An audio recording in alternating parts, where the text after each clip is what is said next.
Hi friends, आज जीवंतिका माताजीનું વ્રત છે તો હું એની કથા વાર્તા વાંચીને સંભળાવું। જીવંતિકા વ્રત।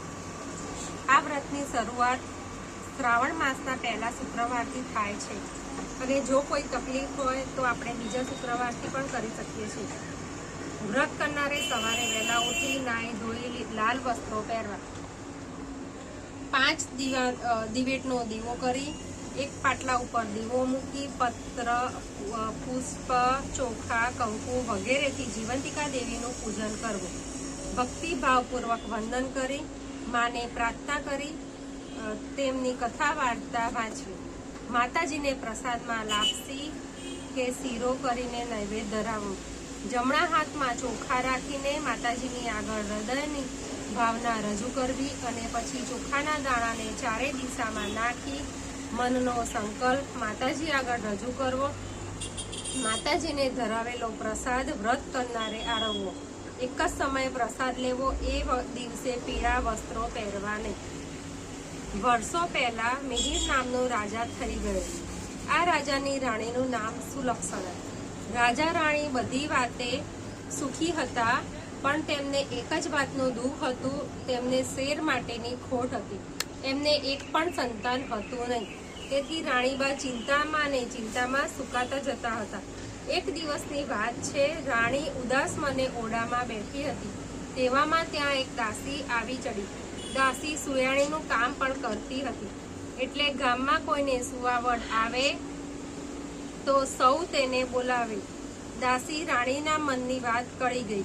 તેણે કહ્યું, રાણીબા, તમે આટલી બધી ચિંતા શા માટે કરો છો? તમે આજ્ઞા કરો તો હું હમણાં તમને એક ઉપાય બતાવું।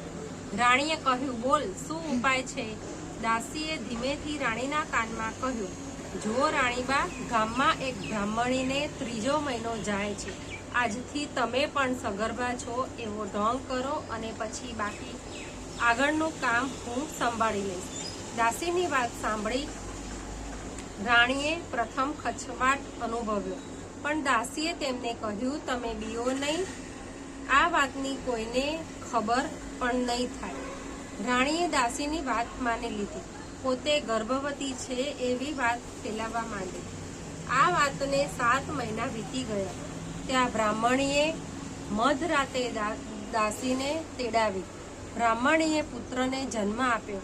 દાસી છાની માની એ બ્રાહ્મણીનો પુત્રને લઈને ચાલતી થઈ ગઈ અને રાણીના ઓરડાની પાછલી બારીએથી દાખલ થઈ બાળક રાણીને આપ્યું। રાણી તો રાજી રાજી થઈ ગયા। સવાર થતા આખા રાજભવનમાં આ વાત ફેલાઈ ગઈ। બધા રાજાને ત્યાં પુત્રનો જન્મ સાંભળી રાજી રાજી થઈ ગયા। આ બાજુ બ્રાહ્મણી પુત્ર ગુમ થતા આંસુ સારવા લાગી। આ બ્રાહ્મણી જીવંતિકા દેવીનું વ્રત કરતી હતી, એટલે દેવી તેના બાળકનું રક્ષણ કરવા માટે રાજભવનમાં પણ આવ્યા। સમય જતા આ રાજકુમાર મોટો થવા लाग्यो। તેનું નામ ભરત પાડ્યું। રાજા મરણ પામ્યા પછી ભરતકુમારને રાજગાદીએ બેસાડ્યો। ભરતકુમાર બહુ ઘણો દયાળુ અને ધર્મિષ્ઠ હતો। એક દિવસ રાજા ભરતકુમાર પોતાના પિતાનું શ્રાદ્ધ કરવા માટે ગયાજી જવા નીકળી પડ્યા। રસ્તામાં એક વાણિયાને ત્યાં ઘરે રાત રોકાયા। આ વાણિયાને 6 બાળકો થયા અને 6એ વારાફરતી છઠ્ઠીના દિવસે જ મરણ પામ્યા। આજે 7મા બાળકની છઠ્ઠી હતી અને વિધાત્રી માતા લેખ લખવા આવવાના હતા। ઘરના બધા ઊંઘી ગયા હતા ત્યારે માં જીવંતિકા રાજકુમારનું રક્ષણ કરવા માટે બારણા પાસે ઊભા હતા। મધરાત થતા વાણિયાને ઘરે વિધાત્રી દેવી પધાર્યા। એટલે જીવંતિકા માતાએ આડું ત્રિશૂળ ધર્યું અને કહ્યું, હે દેવી વિધાત્રી, તમે અહીં કેમ આવ્યા છો? ત્યારે વિધાત્રી દેવીએ કહ્યું, વાણિયાના દીકરાની આજે છઠ્ઠી છે અને તેના લેખ લખવા આવી છું। ત્યારે જીવંતિકા માતાએ પૂછ્યું કે બેન, લેખમાં શું લખશો? ત્યારે વિધાત્રી દેવીએ કહ્યું, એના ભાગ્યમાં છે તે જ લખીશ કે દીકરો સવારે મરણ પામશે। ત્યારે જીવંતિકા દેવી બોલ્યા, ના ના વિધાત્રી, એવું તમારાથી ન લખાય। હું તમારી મોટી બેન અહીં હાજર હોઉં અને તમે આવું અમંગળ ન લખી શકો। છેવટે વિધાત્રી જીવંતિકા માતાની વાત માની દીર્ઘાયુષ લખીને ચાલતા થયા. સવાર થતાં વાણિયાએ પોતાના છોકરાને જીવતો જોઈ નવાઈ પામ્યો. તે તો ખૂબ રાજી થઈ ગયો. તેણે ભરતકુમારને શુભ પગલાના માની તેમની ખૂબ સરભરા કરી. બીજે દિવસે ભરતકુમાર વાણિયાના ઘરેથી જવા નીકળી ગયા. વાણિયાએ તેને ઘરે પાછા ફરો ત્યારે અહીં ચોક્કસ આવજો એવો ખૂબ જ આગ્રહ કર્યો. ભરતકુમારે સારું કહી અને ત્યાંથી રવાના થયા. તેઓ ગયાજી પહોંચી ગયા. ત્યાં જઈ શ્રાદ્ધ કર્મ કર્યું. ત્યારે પિંડદાન આપવા માટે હાથ લાંબો કર્યો ત્યારે તેમને એકની બદલે 2 હાથ દેખાયા. ભરતકુમાર વિચારમાં પડી ગયા. તેમણે પંડિતોને આનું કારણ પૂછ્યું, પરંતુ પંડિતો તેનો કોઈ જવાબ આપી શક્યા નહીં. આમાં બીજો હાથ કોઈ દેવના હાથ જેવો લાગતો હતો. ભરતકુમાર શ્રાદ્ધ ક્રિયા પતાવીને પાછા વળ્યા. રસ્તામાં પેલું વાણિયાનું ઘર આવ્યું. ભરતકુમાર વાણિયાને ઘરે ગયા. એ દિવસે વાણિયાને ત્યાં ફરીથી બીજા બાળકની છઠ્ઠી હતી. મધરાત થતાં વિધાત્રી માતા લેખ લખવા આવ્યા. આ વખતે પણ માં જીવંતિકાએ તેમને રોક્યા અને એ બાળકનો દીર્ઘાયુષ લખવા માટે કહ્યું.